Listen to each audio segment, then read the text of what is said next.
Hello students, তোমাদের এই ছোট্ট চ্যানেল কম্পোজ ডায়েরি তোমাদের স্বাগত জানাই। আশা করছি তোমরা সকলেই ভালো আছো এবং তোমাদের প্রিপারেশন ঠিকঠাক চলছে। তোমরা যারা যারা এএনএম জিএনএম 2024-এর জন্য টার্গেট করে রয়েছো, তোমাদের জন্য এই কম্পোজ ডায়েরি ইউটিউব চ্যানেলেই জীবন বিজ্ঞানের অতি গুরুত্বপূর্ণ টপিকের উপর গুরুত্বপূর্ণ প্রশ্ন নিয়ে আলোচনা করা হচ্ছে। ইতিমধ্যেই আমরা অনেকগুলো টপিক নিয়ে আলোচনা করেছি। আজকে আমাদের টপিকটি হলো জৈব অণু ও তাদের বৈশিষ্ট্য। ঠিক আছে, এই চ্যাপ্টারটি কিন্তু দারুণ ইম্পর্ট্যান্ট তোমাদের জন্য, তোমাদের এএনএম জিএনএম পরীক্ষার জন্য। তো আজকে আমরা এখানে টোটাল 30 থেকে 31টি প্রশ্ন দেখব। আজকে আমরা এই চ্যাপ্টারের পিওয়াইকিউ সাথে অ্যাড করিনি, কারণ কোশ্চেন এমনিতেই বেশি হয়ে গিয়েছিল, তাই আর পিওয়াইকিউ অ্যাড করা হলো না। আমরা নেক্সটে যখন পিওয়াইকিউ কমপ্লিট দেখব ইয়ার অনুযায়ী, তখন আমি সেখানে দেখিয়ে দেবো যে তোমাদের এই চ্যাপ্টার থেকে কোন কোন পিওয়াইকিউ এসেছিল। ঠিক আছে, তাহলে চলো আর কথা না বাড়িয়ে আজকে আমাদের ক্লাস শুরু করছি। ক্লাস শুরু করার আগে বলে দিচ্ছি, তোমরা যদি আমাদের টেলিগ্রাম চ্যানেল এবং হোয়াটসঅ্যাপ গ্রুপে জয়েন করে না থাকো, তাহলে সেখানে অবশ্যই জয়েন করো, কারণ এই ক্লাস পিডিএফ এবং ক্লাস রিগার্ডিং বিভিন্ন ধরনের যে কোনো আপডেট কিন্তু তোমরা টেলিগ্রাম আর হোয়াটসঅ্যাপেই পাবে। ঠিক আছে, তাই তোমরা অবশ্যই সেখানে জয়েন করবে এবং ক্লাস শেষে ক্লাস পিডিএফ ডাউনলোড করে একবার ক্লাস পিডিএফটি কিন্তু পড়ে নেবে। চলো দেখে নিই আজকে আমাদের প্রথম প্রশ্ন কী আছে। দেখো, আজকের প্রথম প্রশ্ন বলেছে উৎসেচকের অপ্রোটিন অংশটি হলো। আজকে যে কোশ্চেনগুলো নেওয়া হয়েছে এই কোশ্চেনগুলো খুব কনসেপচুয়াল। ঠিক আছে, এগুলো কিন্তু তোমাদের ভালোভাবে মনে রাখতে হবে। এখান থেকে যদি কোশ্চেন আসে তাহলে এই কোশ্চেনগুলো কিন্তু অনেক স্টুডেন্টই ছেড়ে দেবে। বুঝতে পারলে? তাহলে তোমরা যারা যারা ক্লাস করছো অবশ্যই কমপ্লিট ভিডিওটি দেখবে আর মনোযোগ সহকারে দেখবে। আমি কী কী বলছি সেটা মনোযোগ সহকারে শুনবে। দেখো, প্রথম প্রশ্ন বলেছে উৎসেচকের অপ্রোটিন অংশটি হলো। উৎসেচক বা এনজাইমের দুটি অংশ থাকবে, একটি প্রোটিন আর একটি অপ্রোটিন অংশ। এখানে আমাদের অপ্রোটিন অংশটির নাম কি সেটা বলতে হবে। অপশন দেওয়া আছে cofactor, active site, apo enzyme নাকি ক্যাটালাইটিক এনজাইম। সঠিক উত্তর হয়ে যাবে অপশন এ, কোফ্যাক্টর। ঠিক আছে, উৎসেচকের অপ্রোটিন অংশটিকে কোফ্যাক্টর বলা হয়। আর প্রোটিন অংশটিকে কি বলে এটা আমরা আলাদা আরেকটি কোশ্চেনে দেখব। চলো 2 নম্বর প্রশ্ন দেখব। বলেছে নিম্নলিখিত কোনটি একটি খনিজ অ্যাসিড। অপশন দেওয়া আছে oxalic acid, malic acid, nitric acid নাকি টার্টারিক অ্যাসিড। দেখো, যে সমস্ত অ্যাসিডে কার্বন থাকে সেই সমস্ত অ্যাসিড হলো অর্গানিক অ্যাসিড, আর যে সমস্ত অ্যাসিডে কার্বন নেই সেগুলোকে আমরা খনিজ অ্যাসিড বলতে পারি। যেমন অক্সালিক অ্যাসিডে কার্বন রয়েছে, এটি একটি অর্গানিক অ্যাসিড বা জৈব অ্যাসিড। ম্যালিক অ্যাসিড একটি জৈব অ্যাসিড, টার্টারিক অ্যাসিড একটি জৈব অ্যাসিড। কিন্তু নাইট্রিক অ্যাসিড HNO3 এখানে কিন্তু কোনো কার্বন নেই, তাই নাইট্রিক অ্যাসিড হয়ে যাবে একটি খনিজ অ্যাসিড। বুঝতে পারলে কীভাবে বের করতে হয়? চলো নেক্সট 3 নম্বর প্রশ্ন বলেছে সাকসিনেট ডিহাইড্রোজিনেজের কম্পিটিটিভ ইনহিবিটর হলো। অপশন আছে ম্যালোনেট বা ম্যালোনিক অ্যাসিড, অথবা ম্যালেট বা ম্যালিক অ্যাসিড, অক্সালো অ্যাসিটেট নাকি আলফা কিটোগ্লুটারেট। এখানে তোমাদের সঠিক উত্তর হয়ে যাবে অপশন এ, ম্যালোনেট। ঠিক আছে, ম্যালোনেট বা ম্যালোনিক অ্যাসিডকে আমরা সাকসিনেট ডিহাইড্রোজিনেজের কম্পিটিটিভ ইনহিবিটর বলতে পারি। এবারে এই যে কম্পিটিটিভ ইনহিবিটর এই ব্যাপারটা কি, এবার দেখো আমি তোমাদের সোজা ভাষায় বলে দিচ্ছি যে কম্পিটিটিভ ইনহিবিটর কি। ধরো একটা চেয়ার দেওয়া আছে, সেই চেয়ারটিতে এ, ধরো এটা একটা চেয়ার, আর এই চেয়ারে এ এবং বি দুজনেই বসতে পারে, কিন্তু অ্যাকচুয়ালি চেয়ারটা দেওয়া হয়েছে এর জন্য। কিন্তু যেহেতু বির পাওয়ার বেশি, তাই এর থেকে বি আগে গিয়ে এই চেয়ারে বসলো।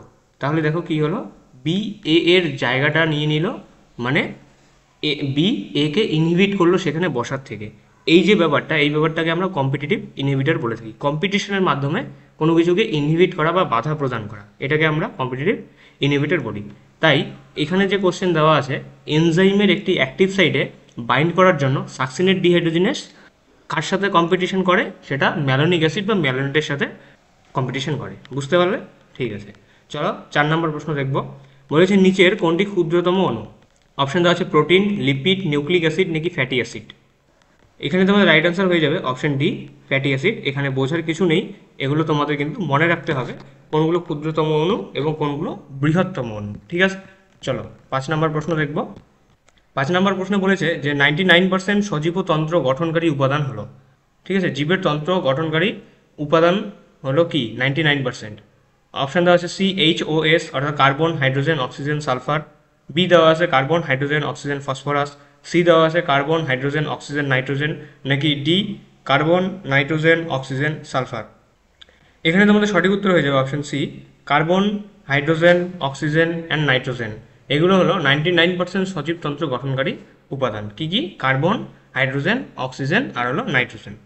নেক্সট 6 নম্বর প্রশ্ন, জাইমোজেন হলো। অপশান দেওয়া আছে প্রউৎসেচক, কো উৎসেচক, আইসো উৎসেচক নাকি অ্যান্টি উৎসেচক?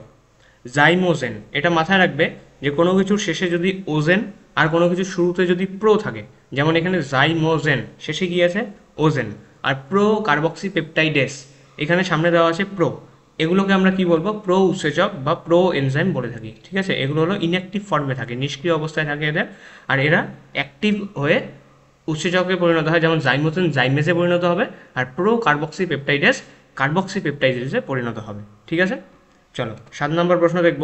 বলেছে রক্তে উপস্থিত সরল শর্করাটি হলো, ইম্পর্ট্যান্ট স্টার মার্ক দিয়ে রাখবে।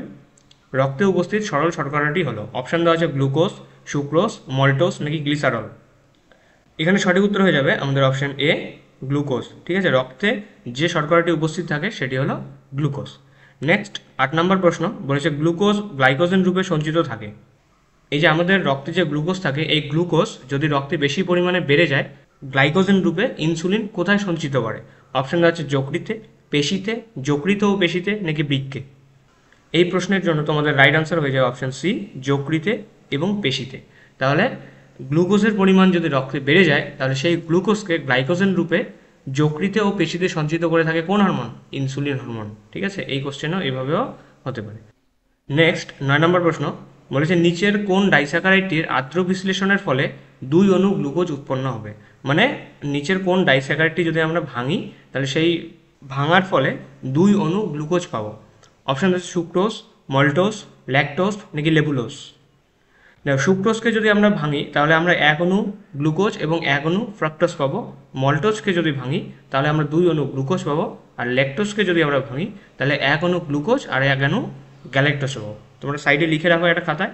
সুক্রোজকে যদি ভাঙি তাহলে 1 অণু গ্লুকোজ আর হলো 1 অণু ফ্রাক্টোজ। মল্টোজকে যদি ভাঙি তাহলে 1 অণু গ্লুকোজ, 2 অণু গ্লুকোজই পাবো। আর ল্যাকটোজকে যদি আমরা ভাঙি তাহলে 1 অণু গ্লুকোজ আর হলো 1 অণু গ্যালাক্টোজ পাবো। ঠিক আছে, তাহলে আমাদের রাইট আনসার এখানে হয়ে যাচ্ছে অপশান বি। মাল্টোজের আদ্র বিশ্লেষণে আমরা 2 অণু গ্লুকোজ পেয়ে থাকি। আচ্ছা, নেক্সট কোশ্চেন দেখো, 10 নম্বর প্রশ্ন বলেছে শ্বেতসার ও গ্লাইকোজেন উভয়ই কোনটির পলিমার? অপশান রয়েছে sucrose, alpha glucose, beta glucose নাকি মাল্টোজ। ঠিক আছে, মানে নিচের কোনটি অনেকগুলো একসাথে যুক্ত হয়ে শ্বেতসার এবং গ্লাইকোজেন তৈরি করে। দেখো এখানে একটা ট্রিক আছে, গ্লাইকোজেনের জন্য আমরা জি লিখতে পারি, আর শ্বেতসারের জন্য আমরা স্টার্চ, শ্বেতসারকে ইংলিশে স্টার্চ বলা হয়, তার জন্য আমরা এস লিখতে পারি। আর মাঝখানে একটা এ বসিয়ে দাও, এ হলো গ্যাস। ঠিক আছে, আর এই এর থেকে মনে রাখবে যে এটা হলো আলফা গ্লুকোজ, আলফা গ্লুকোজ। তাহলে এই গ্লাইকোজেন এবং স্টার্চ বা শ্বেতসারের দুটোই, ঠিক আছে, কোনটির পলিমার? আলফা গ্লুকোজের পলিমার। মানে অনেকগুলো আলফা গ্লুকোজ একসাথে যুক্ত হয়ে হয়ে শ্বেতসার এবং গ্লাইকোজেন তৈরি করে। তাহলে আমাদের রাইট আনসার হয়ে যাচ্ছে অপশান বি। চলো নেক্সট 11 নম্বর প্রশ্ন বলেছে দুধে যে শর্করাটি উপস্থিত সেটি হলো, দুধে কোন শর্করাটি উপস্থিত? অপশান দেওয়া আছে মল্টোজ, ল্যাকটোজ, গ্লুকোজ নাকি গ্যালাক্টোজ। খুব ইজি কোশ্চেন, খুব কমন কোশ্চেন। ঠিক আছে, কারেক্ট আনসার তোমাদের হয়ে যাবে অপশান বি, ল্যাকটোজ। দুধে ল্যাকটোজ শর্করা থাকে। ঠিক আছে, নেক্সট 12 নম্বর প্রশ্ন বলেছে নিচের কোনটি বিজারণক্ষম শর্করা নয়? মানে কোন শর্করাটি বিজারণ করতে পারে না, বিজারণে অক্ষম। অপশান দেওয়া আছে ফ্রুক্টোজ, গ্লুকোজ, মল্টোজ নাকি সুক্রোজ। এটাও ইম্পর্টেন্ট কোশ্চেন, স্টার মার্ক দিয়ে রাখবে যে নিচের কোন শর্করাটির বিজারণ ক্ষমতা নেই বা রিডিউস করতে পারে না। অপশান ডি হয়ে যাবে তোমাদের রাইট আনসার, সুক্রোজ। ঠিক আছে, আশা করছি তোমরা কোশ্চেনগুলোর আনসার দিতে পারছো। যদি না পারো তাহলে ভিডিওটিকে মনোযোগ সহকারে শোনো, আর ক্লাস শেষে কিন্তু তোমরা এই পিডিএফটি আবার পড়বে। যদি তোমাদের কোনো জায়গায় অসুবিধা হয় তাহলে অবশ্যই তোমরা কমেন্টে নতুবা হোয়াটসঅ্যাপে তোমরা কোশ্চেন নাম্বার দিয়ে তোমাদের সেই ডাউটটা সেখানে পোস্ট করবে, তাহলে অবশ্যই তোমাদের ডাউট সলভ করে দেওয়া হবে। চলো দেখি নেক্সট 13 নম্বর প্রশ্ন বলেছে কোন ধাতুটি ক্যাটালেস উৎসেচকের সক্রিয়তা বৃদ্ধি করে? নিচের কোন ধাতুটি ক্যাটালেস উৎসেচকের সক্রিয়তা বৃদ্ধি করে? অপশান দেওয়া আছে Fe, Al, Mg নাকি Zn। কারেক্ট আনসার হয়ে যাচ্ছে তোমাদের অপশান এ, Fe বা আয়রন। এই Fe ধাতুটি বা আয়রন ধাতুটি ক্যাটালেস নামক যে উৎসেচক রয়েছে সেই উৎসেচকের সক্রিয়তাকে বৃদ্ধি করবে। ঠিক আছে, আর কার্বক্সি পেপটাইডেসের কে করে? সেটা হলো জিঙ্ক। রাইট আনসার হবে। কার্বক্সি পেপটাইডেস উৎসেচকের সক্রিয়তা বৃদ্ধি করে জিঙ্ক, আর ক্যাটালেস উৎসেচকের সক্রিয়তা বৃদ্ধি করবে Fe অথবা আয়রন। নেক্সট 14 নম্বর প্রশ্ন বলেছে কার্বোহাইড্রেটে হাইড্রোজেন ও অক্সিজেনের অনুপাত হলো। আমরা যে কার্বোহাইড্রেটের ফর্মুলা জানি, সেই ফর্মুলায় হাইড্রোজেন এবং অক্সিজেনের মধ্যে অনুপাত কত, নাম্বারের অনুপাতটি কী হবে। অপশান দেওয়া আছে 2:3, বি 2:1, সি 1:2 আর ডি 4:1। এখানে কারেক্ট অ্যান্সার হয়ে যাবে তোমাদের অপশান বি 2:1। ঠিক আছে, কার্বোহাইড্রেটের যে হাইড্রোজেন এবং অক্সিজেনের অনুপাত সেটি হলো 2:1। কীভাবে, তোমরা আগে নিজেরা গ্লুকোজের ফর্মুলা লেখো কী হবে। আচ্ছা লিখে যাও, গ্লুকোজের ফর্মুলা কি, C6H12O6। আমি লেখার চেষ্টা করছি, যদিও আমার কাছে পেন নেই তবু C6H12, ঠিক আছে, O6। ঠিক আছে, এবারে দেখো এই যে আমাদের কি বলেছে, হাইড্রোজেন আর অক্সিজেনের অনুপাত আমাদের বের করতে হবে। হাইড্রোজেনের সংখ্যায় কত আছে, এখানে কতগুলো হাইড্রোজেন আছে, 12, আর অক্সিজেন কত আছে, 6, ইস্টু মাঝখানে দাও, এ হলো 6। তাহলে এবারে যদি আমরা এটাকে সিম্পল ফর্মে নিয়ে আসি, 2:1। ঠিক আছে, তাহলে এই হলো আমাদের আনসার, যে কার্বোহাইড্রেটে হাইড্রোজেন ও অক্সিজেনের অনুপাত হলো 2:1। এবারে তোমাদের ছোট্ট একটা হোমওয়ার্ক থাকবে, এই যে সুক্রোজ যে রয়েছে, সুক্রোজে হাইড্রোজেন এবং অক্সিজেনের অনুপাত তোমরা কিন্তু এইভাবে বের করে কমেন্টে জানাবে যে কত আসছে। ঠিক আছে, আমি অবশ্যই সেটা চেক করব। চলো 15 নম্বর প্রশ্ন দেখব। বলেছে মনোস্যাকারাইডের মধ্যে কটি কার্বন অণু থাকে। মনোস্যাকারাইডের মধ্যে কটি কার্বন অণু থাকবে। অপশান দেওয়া আছে 2 থেকে 10, 2 থেকে 10টা, বি দেওয়া আছে 3 থেকে 7টা, সি 10 থেকে 15টা, ডি 20টি। এখানে তোমাদের কারেক্ট আনসার হয়ে যাবে অপশান বি, মনোস্যাকারাইডে 3 থেকে 7টি কার্বন অণু থাকে। ঠিক আছে, চলো নেক্সট 16 নম্বর প্রশ্ন বলেছে হলো এনজাইমের প্রোটিনযুক্ত অংশকে কি বলা হয়। দেখো আমরা এনজাইমের অপ্রোটিনযুক্ত অংশকে কি বলে সেটা বললাম। এবারে এখানে বলেছে যে হলো এনজাইমের প্রোটিনযুক্ত অংশকে কি বলা হয়। অপশান আছে কো এনজাইম, কো ফ্যাক্টর, প্রোস্থেটিক গ্রুপ নাকি অ্যাপো এনজাইম।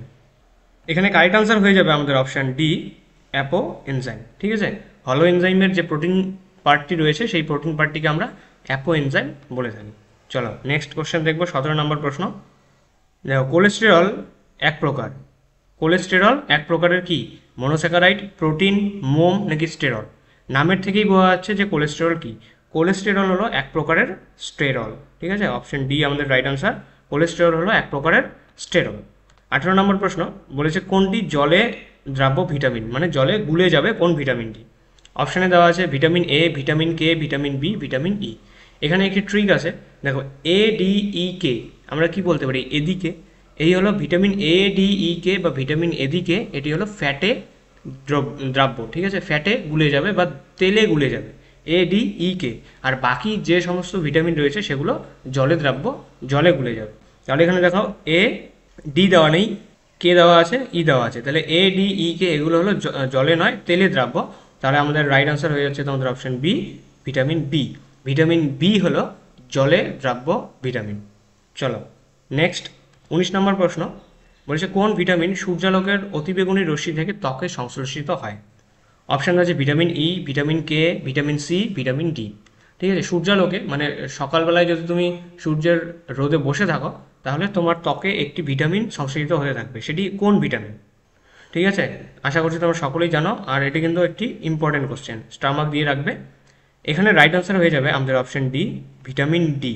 ঠিক আছে, যদি সূর্যালোকের অতিবেগুনি রশ্মি আমাদের ত্বকে পড়ে তাহলে সেই ত্বকে কি ভিটামিন সংশ্লেষিত হবে, সেটা হলো ভিটামিন ডি সংশ্লেষিত হবে। ঠিক আছে, কম পরিমাণে, বেশি পরিমাণে যদি পড়ে তাহলে কিন্তু ত্বকের ক্যান্সার দেখা দেবে, আর যদি অল্প পরিমাণে পড়ে তাহলে সেখান থেকে আমাদের কি ভিটামিন ডি তৈরি হবে শরীরে। চলো নেক্সট 20 নম্বর প্রশ্ন দেখবো। বলেছে কোন খনিজ মৌলের অভাবে শিশুদের রিকেট রোগ দেখা যায়। অপশান দেওয়া আছে ফসফরাস, পটাশিয়াম, ম্যাগনেশিয়াম নাকি ক্যালসিয়াম। রিকেট রোগ হয় কি, হাড়ের জন্য, হাড়ের রোগ। তাহলে এই যে শিশুদের মধ্যে যে রিকেট রোগ দেখা যায় এটি কোন খনিজ মৌলের অভাবে হয়, এটি একটি ভিটামিনের অভাবেও হয়, আবার কোন খনিজ মৌলের অভাবে হয়। দেখো এখানে কারেক্ট আনসার হয়ে যাবে তোমাদের অপশন ডি, ক্যালসিয়ামের অভাবে। যেহেতু রিকেট হলো হাড়ের রোগ, আর হাড়ের সাথে কিন্তু ক্যালসিয়াম ওতপ্রোতভাবে জড়িত, তাই ক্যালসিয়ামের অভাবে শিশুদের মধ্যে রিকেট রোগ দেখা যায়। আর কোন ভিটামিনের জন্য শিশুদের মধ্যে রিকেট রোগ হয় এটা তোমরা কমেন্টে জানাবে, 20 নাম্বার কোশ্চেন দিয়ে বলবে যে এই ভিটামিনের জন্য কিন্তু রিকেট রোগ হয়ে থাকে। অবশ্যই তোমরা কমেন্টে জানাবে। তোমরা এখনও যারা যারা প্রথম থেকে এই টপিক পর্যন্ত দেখছো, এই সিরিজটি জবের থেকে শুরু হয়েছে তবের থেকে যারা যারা দেখছো, তোমরা কিন্তু বুঝতে পারছো যে ক্লাসগুলো খুব ইম্পর্টেন্ট, কোশ্চেনগুলো খুব ইম্পর্টেন্ট, এই ধরনের কোশ্চেন পরীক্ষায় আসার জন্য উপযুক্ত। আর তোমরা যারা যারা নতুন, তোমরা অবশ্যই সমস্ত ভিডিওগুলো দেখো, তারপর বিচার করে এটা কমেন্টে জানাবে যে তোমাদের কোশ্চেনগুলো কীরকম লাগছে, কোশ্চেনগুলো খুব হাই নাকি খুব লো নাকি মডারেট নাকি একদম এক্সামের জন্য উপযুক্ত এই সমস্ত কোশ্চেন। ঠিক আছে, তোমরা যারা নতুন তোমাদেরকে এটাই শুধু বলবো যে তোমরা চ্যানেলটিকে সাবস্ক্রাইব করো, বেল আইকনটি দাবিয়ে দিয়ে নোটিফিকেশন অল করে রেখো। ভিডিওটি কমপ্লিট দেখার পর তোমরা একটি লাইক করে কমেন্টে অবশ্যই জানাবে তোমার মতামত। ঠিক আছে, আমরা কিন্তু অবশ্যই তোমাদের মতামত চাই যে তোমাদের কীরকম লাগছে ক্লাসগুলো, সেটা আমাদেরও জানা প্রয়োজন। চলো আর কথা না বলি, দেখি নেক্সট কোশ্চেন। 21 নম্বর প্রশ্নে কি বলেছে। 21 নম্বর প্রশ্নে বলেছে প্রোটিনে অ্যামাইনো অ্যাসিডের সংখ্যা হলো। প্রোটিনে অ্যামাইনো অ্যাসিডের সংখ্যা কত? অপশান আছে 16, 20, 32, 64। স্টার মার্ক, ঠিক আছে, আসতেই পারে। এখানে রাইট আনসার হয়ে যাবে আমাদের বি। ঠিক আছে, 20টি অ্যামাইনো অ্যাসিড মিলে প্রোটিন তৈরি হয়, তাহলে প্রোটিনে অ্যামাইনো অ্যাসিডের সংখ্যা হলো 20। চলো নেক্সট 22 নম্বর প্রশ্ন, আমরা শেষের দিকে প্রায় চলে এসেছি। 22 নম্বর প্রশ্নে বলেছে অপরিহার্য অ্যামাইনো অ্যাসিডের সংখ্যা কত। ঠিক আছে, অপরিহার্য অ্যামাইনো অ্যাসিড হলো সেই সমস্ত অ্যামাইনো অ্যাসিড যেগুলো আমাদের দেহে তৈরি হয় না। ঠিক আছে, আমাদেরকে ডায়েটের মাধ্যমে, খাবারের মাধ্যমে গ্রহণ করতে হয়, সেই সমস্ত অ্যামাইনো অ্যাসিডকে আমরা অপরিহার্য অ্যামাইনো অ্যাসিড বলে থাকি। এই অপরিহার্য অ্যামাইনো অ্যাসিডের সংখ্যা কত? অপশান দেওয়া হচ্ছে 6, 7, 8 নাকি 9। রাইট আনসার হয়ে যাবে তোমাদের অপশান ডি, 9টি। ঠিক আছে, এই অপরিহার্য অ্যামাইনো অ্যাসিডের নামগুলো মনে রাখার জন্য একটি ট্রিক রয়েছে। তোমরা এখনই খাতা কলম নিয়ে আমার সাথে সাথে সেটা লিখে নাও খাতায়, যেহেতু আমি লিখতে পারবো না তাই আমি মুখে বলে দিচ্ছি, তোমরা লিখে নাও। দেখো সবার প্রথমে লেখো টি, তারপর ভি, তারপর MIL মিল, তারপরে হলো পাথ PATH। তাহলে TVMIL মিল PATH, TV মিল পাথ। ঠিক আছে, এটা হলো অপরিহার্য অ্যামাইনো অ্যাসিডের নামের প্রথম অক্ষরগুলো দিয়ে একটা ট্রিক, TV মিল পাথ। এবারে টি ফর তোমরা লিখবে tryptophan, V for valine, M for methionine, I for isoleucine, L for leucine, P for phenylalanine, A for arginine, T for threonine আর H for histidine। ঠিক আছে, আমি আবার বলছি, T for tryptophan, V for valine, M for methionine, I for isoleucine, L for lysine বা leucine, হয়তোবা আমি আগের বার লাইসিনটাকে স্কিপ করে গিয়েছি। দেখো L ফর দুটো হবে লাইসিন অথবা leucine, P for phenylalanine, A for arginine, T for threonine আর H ফর হিস্টিডিন। এটি হলো এসেনশিয়াল অ্যামাইনো অ্যাসিড বা অপরিহার্য অ্যামাইনো অ্যাসিডগুলির নাম, যেটাকে আমরা TV মিল পাথ এই ট্রিক দ্বারা মনে রাখব। চলো নেক্সট 23 নম্বর প্রশ্ন দেখব। বলেছে ডিএনএ ও আরএনএ অণুতে উপস্থিত শর্করাটির প্রকৃতি। ডিএনএ আরএনএতে যে শর্করাটি উপস্থিত থাকে সেই শর্করাটির প্রকৃতি কী ধরনের? অপশান দেওয়া আছে অ্যালডোস, কিটোস, টেট্রোস নাকি পেন্টোস। কারেক্ট আনসার হয়ে যাবে তোমাদের অপশান ডি, পেন্টোস। ঠিক আছে, 5 কার্বনযুক্ত শর্করা ডিএনএ এবং আরএনএতে দেখা যায়। চলো নেক্সট 24 নম্বর প্রশ্ন। বলেছে দুটি শর্করা অণুর মধ্যে কোন রাসায়নিক বন্ধনটি বর্তমান? শর্করা অণু দুটি কার্বোহাইড্রেটের মধ্যে, দুটি কার্বোহাইড্রেটকে যখন আমরা যুক্ত করব তখন মাঝে যে বন্ধনটি সৃষ্টি হবে সেই বন্ধনটির নাম কি? অপশান দেওয়া আছে পেপটাইড বন্ধনী, এস্টার বন্ধনী, গ্লাইকোসিডিক বন্ধনী নাকি হাইড্রোজেন বন্ধনী। এখানে কারেক্ট আনসার তোমাদের হয়ে যাবে অপশান সি, গ্লাইকোসাইডিক বা গ্লাইকোসিডিক বন্ধনী। এই বন্ধনীটি দুটি শর্করা অণুর মধ্যে দেখা যায়। ঠিক আছে, দুটি শর্করা অণুকে যুক্ত করতে এই গ্লাইকোসিডিক বন্ধনী সাহায্য করে। নেক্সট 25 নম্বর প্রশ্ন। বলেছে একজন ক্ষুধার্ত মানুষের দেহে কোনো সঞ্চিত পদার্থের সর্বপ্রথম ভাঙন ঘটে।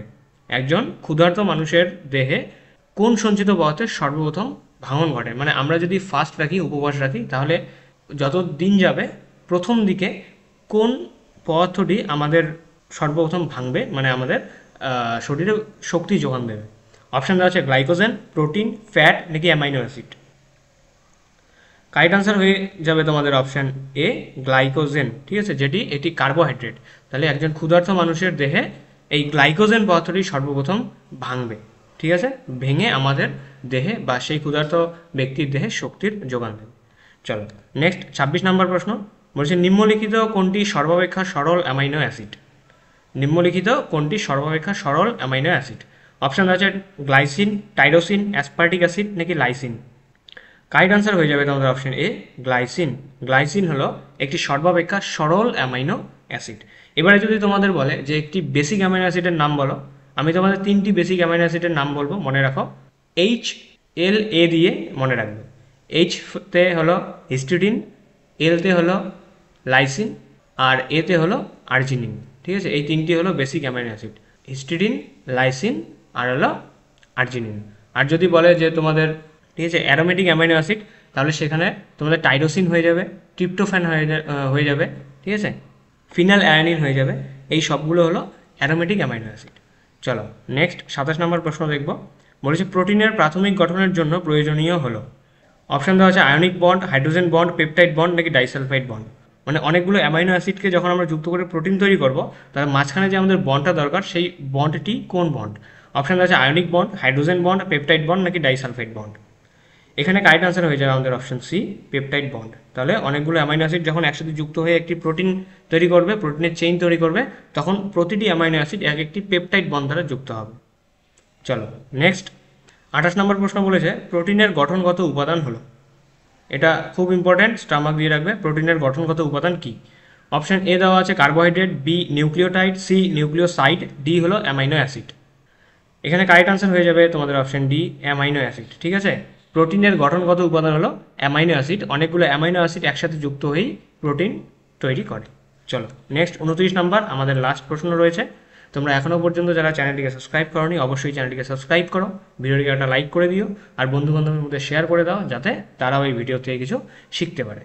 তাহলে চলো 29 নম্বর প্রশ্ন কি বলেছে, লিপিডের সরল উপাদান হলো, অপশান আছে amino acid, glucose, fatty acid এবং গ্লিসারল নাকি নিউক্লিক অ্যাসিড। কারেক্ট আনসার হয়ে যাবে তোমাদের অপশন সি, ফ্যাটি অ্যাসিড ও গ্লিসারল। 30 নম্বর প্রশ্ন এবং আজকের লাস্ট প্রশ্ন বলেছে নিচের কোন উপাদানটি পতঙ্গের বহিক কঙ্কাল থাকে? ঠিক আছে, নিচের কোন উপাদানটি পতঙ্গের বহিক কঙ্কালে থাকে? অপশান দেওয়া আছে কাইটিন, সেলুলোজ, পেপটাইডোগ্লাইকেন নাকি গ্লাইকোজেন। এখানে কারেক্ট আনসার হয়ে যাবে অপশান এ, কাইটিন। কাইটিন দেখা যায় পতঙ্গের বহিক কঙ্কালে, স্টারমার্ক দিয়ে রাখো, খুব ইম্পর্টেন্ট। ঠিক আছে, কাইটিন নামক এই যে উপাদানটি, এই উপাদানটি পতঙ্গের বহিক কঙ্কালে দেখা যায়। আর এই কাইটিন দ্বারাই যে ফাঞ্জাই রয়েছে, ফাঞ্জাই বা ছত্রাকের, এদের দেহ কঙ্কাল গঠিত। ঠিক আছে, বা সেল ওয়াল গঠিত বলতে পারো। চলো 31 নম্বর আজকের লাস্ট প্রশ্ন, বামস্তম্ভ ডানস্তম্ভ মেলানো। দেখো বামস্তম্ভে দেওয়া আছে শ্বেতসার, হিমোগ্লোবিন, আরএনএ আর হলো স্টেরয়েড। ডানস্তম্ভে দেওয়া আছে প্রোটিন সংশ্লেষ, স্টেন হরমোন, সঞ্চিত পদার্থ নাকি একতন্ত্রী। দেখো এখানে সবার প্রথমে আমরা আরএনএকে ধরবো। আরএনএ হলো একতন্ত্রী, সির সাথে 4 দেখো কোথায় আছে, সির সাথে 4 এক জায়গাতেই আছে, সেটা হলো অপশান নাম্বার সি, এটাই হলো আমাদের কারেক্ট আনসার। এবারে মেলাও, এর সাথে কি হবে, শ্বেতসার, সঞ্চিত পদার্থ, তারপর বি হিমোগ্লোবিন হলো প্রোটিন সংশ্লেষে সাহায্য করবে, আর হলো সি 4, আচ্ছা আমরা বের করলাম আরএনএ একতন্ত্রী, আর ডি হলো 2 স্টেরয়েড হলো স্টেন হরমোন। ঠিক আছে, তাহলে আমাদের কারেক্ট আনসার হয়ে যাচ্ছে অপশান নাম্বার সি। তাহলে আমরা এখানে আজকে আমাদের সেটের সমস্ত কোশ্চেন শেষ করে নিলাম। এর পিওয়াইকিউ আমি এখানে অ্যাড করিনি, কোনো একদিন সময় করে সেখানে এই চ্যাপ্টারের পিডিএফ আমরা কমপ্লিট করব। আমরা এখানে টোটাল 31টি প্রশ্ন দেখলাম। এই চ্যাপ্টারটি কিন্তু একটু কঠিন রয়েছে, তোমরা অবশ্যই টেলিগ্রাম থেকে পিডিএফটি ডাউনলোড করবে। ঠিক আছে, টেলিগ্রামের লিঙ্ক ডেসক্রিপশনে দেওয়া থাকবে, সেখান থেকে তোমরা পিডিএফটি ডাউনলোড করবে। এছাড়া যদি তোমরা আমাদের সাথে জয়েন হতে চাও, তাহলে আমাদের Telegram channel, YouTube channel, Facebook ID, Facebook page, WhatsApp group, এই সমস্ত কিছুর লিঙ্ক আমি পিডিএফে দিয়ে রেখেছি। সেখানে তোমরা কি করবে, পিডিএফটি ডাউনলোড করে শেষের যে স্লাইডটি রয়েছে সেই স্লাইডে গিয়ে এই স্লাইডটি থাকবে, এখানে তোমরা ক্লিক হেয়ারে ট্যাপ করলেই সরাসরি আমাদের সেই পেজে অথবা গ্রুপে চলে যাবে এবং তোমরা সহজেই সেখানে জয়েন করতে পারবে। ঠিক আছে, আশা করছি তোমরা সকলেই জয়েন করবে এবং আমাদের সাথে যুক্ত হবে, আমাদের পাশে থাকবে। তাহলে চলো আজকের ভিডিও এই পর্যন্তই। তোমরা যারা যারা কমপ্লিট এখনও ভিডিওটি দেখছো, তোমাদের থ্যাংক ইউ। আশা করছি ভিডিওটি তোমাদের ভালো লেগেছে, তোমাদের জন্য হেল্পফুল হয়েছে। যদি হেল্পফুল হয়ে থাকে তাহলে অবশ্যই ভিডিওটিকে একটি লাইক করে দেবে, কমেন্টে জানাবে যে হ্যাঁ ভিডিওটি হেল্পফুল, এরকম ভিডিও আরও চাই। আর চ্যানেলটিকে কিন্তু অবশ্যই সাবস্ক্রাইব করে বেল আইকন নোটিফিকেশান দাবিয়ে দেবে, কারণ তোমাদের এক্সাম যেহেতু কাছে চলে এসেছে, তাই আমরা কিন্তু এখন অনেক বেশি পরিমাণ ক্লাস এই চ্যানেলেই আপলোড করব। ঠিক আছে, তোমাদের জন্যই। তাহলে অবশ্যই তোমরা চ্যানেলটিকে সাবস্ক্রাইব করে পাশে থাকবে। তাহলে চলো দেখা হচ্ছে পরের আরেকটি ইম্পর্টেন্ট টপিক নিয়ে, ততদিনের জন্য বাই।